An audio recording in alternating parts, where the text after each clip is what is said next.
தந்தை மகன் தூய ஆவியின் பேராலே ஆமேன். இணைச்சட்ட நூலிலிருந்து வாசகம்.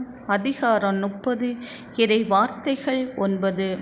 உன் மூதாதையரில் மகிழ்வு கொண்டது போல் உன் நன்மையின் பொருட்டு உன்மீது மீண்டும் மகிழ்வார். இது ஆண்டவர் வழங்கும் அருள்வாக்கு. இறைவா, உமக்கு நன்றி. எல்லாம் வல்ல எம் அன்பின் பரலோக தகப்பனே, இந்த நேரத்திற்காகவும் இந்த மாதம் முழுவதும் நீர் எமக்கு செய்த சகல நன்மைகளுக்காகவும் உமக்கு நன்றி செலுத்துகிறோம்.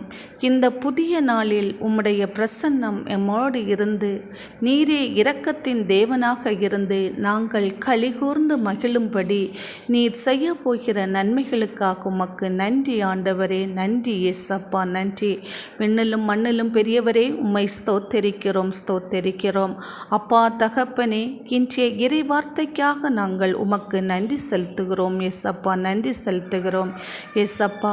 அன்று எங்களுடைய மூதாதையர்கள் செய்த நன்மைகளை நினைத்து நீர் அவர்களில் களி கூர்ந்து அவர்களுக்கு நன்மையான ஆசீர்வாதத்தை கொடுத்தீர் என்று நாங்கள் வேதத்தில் வாசிக்கின்றோம் ஆண்டவரே.